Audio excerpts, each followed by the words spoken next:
हमारे सनातन धर्म, इस हिंदू धर्म में हर एक पूजा पद्धति के कारण एक अगर देखा जाए तो कर्मकांड पक्ष भी है तो एक अध्यात्म पक्ष भी है।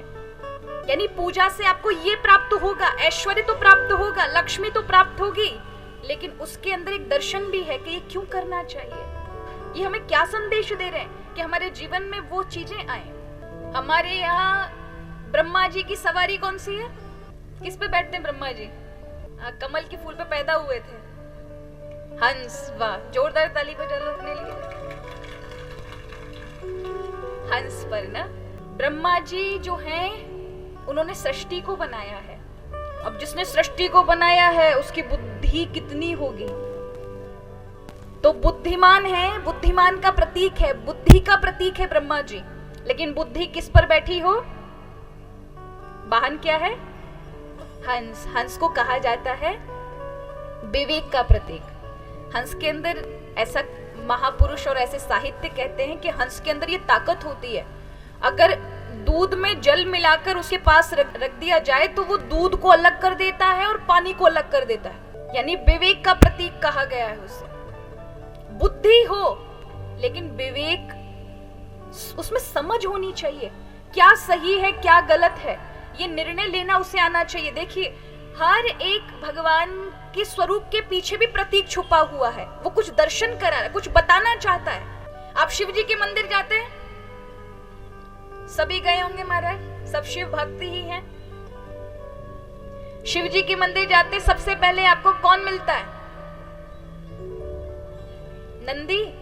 वो किसके प्रतीक है? नंदी को कभी खड़ा होते हुए नहीं देखोगे। क्या देखते हो आप? बैठा हुआ, और एक पैर उनका बाहर निकला होता है, 3 पैर अंदर होते हैं, है ना। और अगर कहीं 2 निकल रहे हो ना तो बनाने वाले के महाराज कमी है, नंदी का सिर्फ 1 पैर बाहर होता है। यानी दान का पैर इस कलयुग में आगे है। बाकी जो धर्म के 4 चरण हैं उनमें सिर्फ दान का पैर आगे है, बाकी सब अंदर है। लेकिन नंदी किसका प्रतीक है? भगवान के दरवाजे जाओगे, भगवान के पास जाओगे तो सबसे पहला जो पहली सीढ़ी है वो है आसन। जितासनो जिस्वासो जिस्संगो जितेंद्रिय।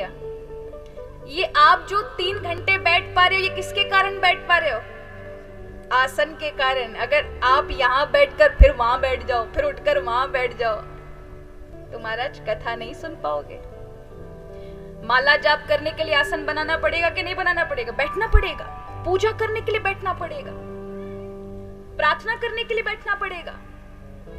और जो बैठ नहीं पाएगा उससे कुछ नहीं बनेगा महाराज।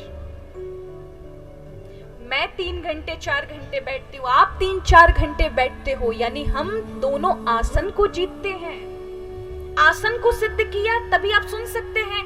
आसन नहीं है, अब आसन नहीं बन रहा है, ढंग से बैठ नहीं पा रहे, तो आपका चित्त भी भगवान की कथाएं नहीं सुन सकता, आपका मन लग नहीं सकता। बैठना तो पड़ेगा। इसलिए नंदी है आसन का प्रतीक। यानी भगवान के दरवाजे पर जाना चाहते हो, भगवान को प्राप्त करना चाहते हो, भगवान से मिलना चाहते हैं, भगवान को अपना बनाना चाहते हैं, तो पहला शरीर से आसन को आपको प्राप्त करना होगा। आधा 1 घंटे घर में भगवान के लिए आसन पर बैठो। पर ऐसा महाराज बहुत लोगों के लिए असंभव होता है, 15 मिनट नहीं बैठ पाते, इसलिए कथा में 3-3 घंटा बैठ जाते हैं महाराज, पता तक नहीं चलता, है ना।